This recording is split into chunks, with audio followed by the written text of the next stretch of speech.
Welcome to the podcast, Mitch, and thanks for joining today. Mitch is the co-founder and CTO at VetNotes, a leading AI scribe for vets. To kick off, Mitch, we're close to publishing our 2025 vet industry trends, research, and insights. And in that research, interestingly, we saw an overwhelming number of responses signaling challenges with regards to the economy, staff burnout, and recruitment. Given your experience in the tech space, how can practices use tech to alleviate industry challenges and save more time? Yeah, Josh, well, firstly, thanks for having me. I think you've done a really good job on the research because from my experience, I'm in clinics about once a week helping them get set up with vet nodes. And certainly those challenges are really top of mind at the moment. In terms of the economy and recruitment challenges, I don't have any great insights for you there. That's not really my area of expertise, but certainly tech is going a long way at the moment to helping reduce staff burnout. It's just saving time for vets in the clinic. If vets do an audit of their day, we're seeing AI can slot in and help free up time slots to help them go home sooner at the end of the day, or mean they don't have to spend so much time at the end of the day catching up on notes or things like that. So excited to unpack that type of stuff with you today. In thinking about that and what you've kind of unpacked there, like what are some of those workflows and use cases for AI and how that's helping practices? At the moment, I think AI scribes or AI note taking is probably the most impactful use of AI in vet clinics. So if people aren't familiar, there's products now like VetNotes where it records audio during the consult. So it actually captures the entire conversation back and forth between the client and the vet. And then what it does is it transcribes that into text, and then it actually passes it through artificial intelligence and writes your clinical notes.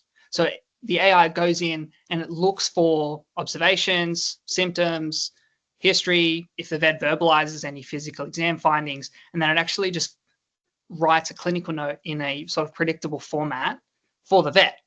So what we're seeing on the ground at the moment is that it can save you anywhere between 5 and 10 minutes per consult. And that's probably the biggest benefit.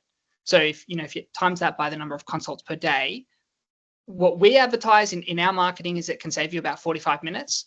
There certainly are some customers that save more.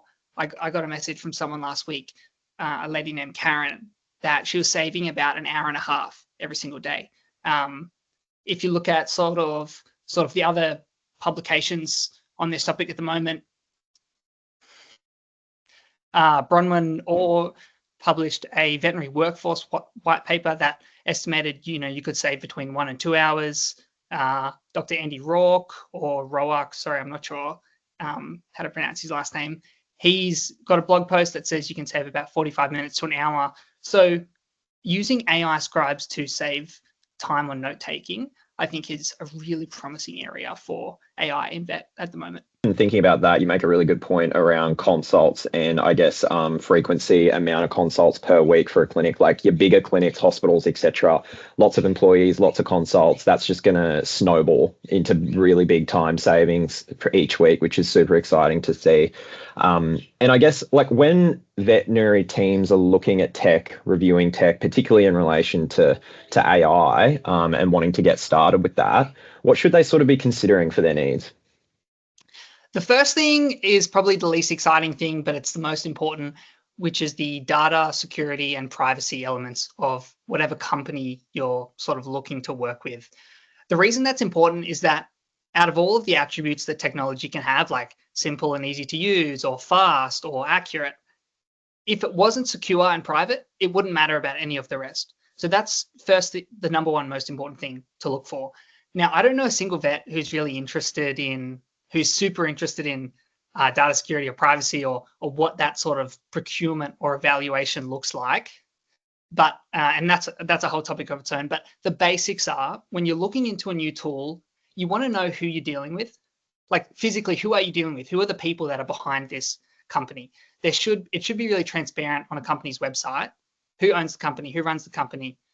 Because in the absence of that, if you can't tell who owns or runs a company, that should raise red flags if someone's not willing to put their name and face to it. Other sort of important questions to ask or to research are, where are they based? Where's the data stored? How long is it stored for? Is it encrypted? just covering off those basics will go a long way to making sure that you're dealing with a company that you can trust with your data. The second most important thing to look for when you're looking into new tech is it being simple and easy to use. What I see when I'm in clinics is that the success of any tech in a vet clinic hinges on the end users actually being able to easily navigate it and get value from it.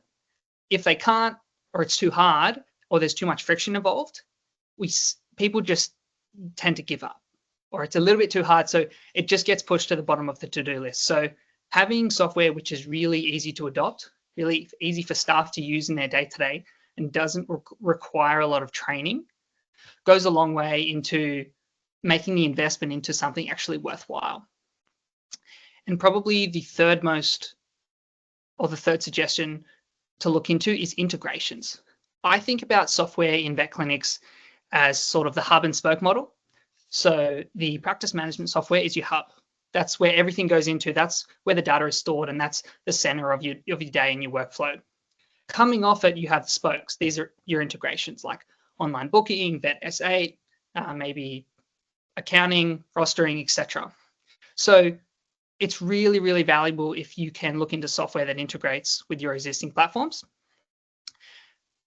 because that's going to make it a lot easier for staff to use. It simplifies the workflow, which again drives usage and adoption among staff, but it also keeps your data just in one place and really simple to use.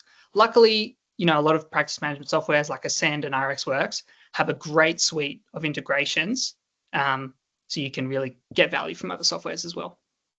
Thinking about this, like, how do you find, or how have you seen the sort of adoption of AI in the vet industry now that we've sort of spoken about some of the areas to consider in terms of reviewing? Is it getting picked up quickly, or what's your perspective on that? Yeah, I've seen firsthand how quickly it's getting picked up, because in 2023 at the Melbourne Vet Conference, AI was really new. The concept of an AI note taker to most vets that I spoke with was a completely new concept. They'd never heard of such a piece of software. There was a massive difference last year in 2024 in Sydney. Same conference, same type of attendees. There was so much more market awareness, and obviously it was great to see lots of our customers there. So yeah, that's growing really quickly, and really excited to see how it goes in the future. What do you sort of see coming in AI and tech for the vet industry in the future? On the topic of AI note takers, I think we're starting to see them do a little bit more other than take notes. So sort of some of the recent features that we've released in Vet Notes are that it can automatically write a summary for the client. So like a summary of the consult. It'll say, hey, Jenny, thanks for bringing Fluffy in. Here's what we found. Here's what we recommended. Make sure to bring it back if she doesn't improve in 48 hours. Like it just writes out that, which normally is sent via email automatically. We've recently released an automatic billing function, which just looks through the consult and suggests to the vet any billable items that might have been given. And this is to help make sure that they're billing the full value of the consult and no items sort of slip through the cracks there. That's what we're seeing in the recent past with AI note-taking scribes. Where that goes from here is really exciting. There's a lot of possibilities. Probably the biggest one is just accuracy. So I see AI note-taking adoption as really a function of how hard it is to use or how easy it is to use, times by the accuracy. Now we're seeing accuracy like improve week on week. So I'd say that'll really drive adoption into the future. Another application of AI in vet clinics that I'm really excited for, not really for myself, but to see my customers use, is the concept of an agent within your practice management software. So agent is a bit of a buzzword in the AI space. All it really means is an AI software that can actually do something for you. So with ChatGPT, you can talk to it, but it can't actually put something on your calendar. An agent is something that can take action for you. Now, how this would manifest in a practice management software is, imagine that in every clinic, you have somebody who is an absolute expert on the practice management software. They know literally every single thing, every single feature. They know all of your clients. They know what's on your bill or your list of inventory. And they're an expert at actually using your software, and they can do things for you. What that opens up is the ability to have maybe a chat interface, and you can just type in show me a report of how many Brevecto quantums we've sold in the last 3 weeks. And it'll just bring that up straight away for you. And then you can say, actually break that down by my individual vets, or break that down by day of the week, for instance. And it can actually do those things. It can bring up that graph. Or you could say, add amoxiclav to Sally's bill, and it'll just do it for you.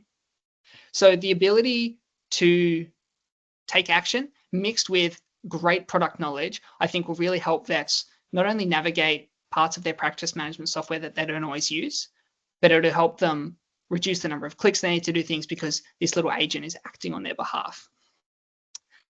Another application of AI, which I think is just emerging and we'll probably see more of in the future, is what I would describe as a veterinary specific clinical chatbot. So it's very similar to ChatGPT, except it's drawing on accurate, up-to-date knowledge from veterinary journals, textbooks, etc. And the way that I've seen vets using this at the moment, the sort of early versions, is like a mental sparring partner. So vets might put in details about a case, details about the history, and ask, what am I not considering? Or what's not adding up here? What other tests should I run? So it's not that first point of call to provide an initial diagnosis, but it's to help review things and provide extra ideas when vets need that help. Something that is emerging, and I'm still unsure whether we'll actually get adopted fully, is the concept of an AI phone receptionist. Now, the technology for this is here. You can Google AI phone receptionist on Google, and there's a bunch of companies that offer this, not specifically for veterinary yet. And you can talk to one of these AI receptionists, and it's actually really good.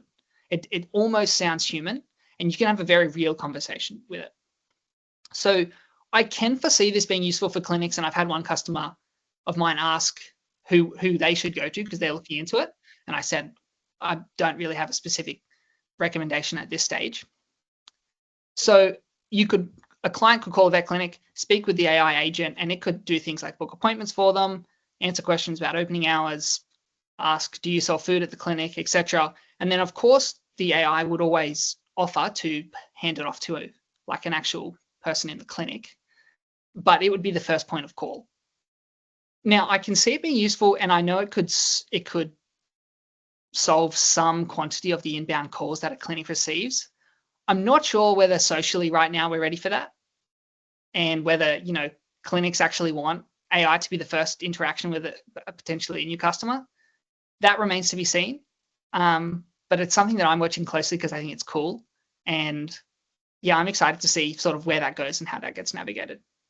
Oh, for sure. And I mean, like, it's pretty exciting considering some of these opportunities that you've raised, quite a few of them actually. And it's almost like we could jump on a call and discuss this stuff every 3 to 6 months because it's just moving so quickly. And perhaps we do look at doing that in the future as well, which is quite exciting. But look, thank you so much, Mitch, for your insights. And I'm really excited by the stuff that you and your team are doing, and excited to see where VetNotes goes in the future as well.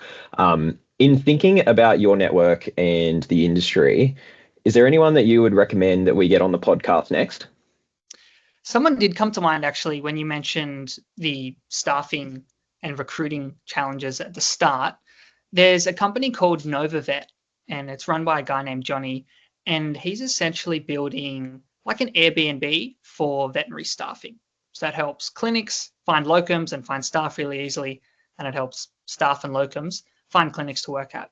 So I know that that's helping fill vacancies in clinics using technology in a really easy way. So I would definitely recommend chatting to Johnny, and because he would have a good perspective on how technology is going to help with recruiting in the future. Brilliant. That's awesome. Thanks so much for the recommendation. I'll follow up with Johnny and try and get him onto the show, which will be exciting. But look, thanks so much, Mitch, for your time today. Really appreciate having you here on the podcast, and we'll talk soon. Thanks, Josh. It's been good.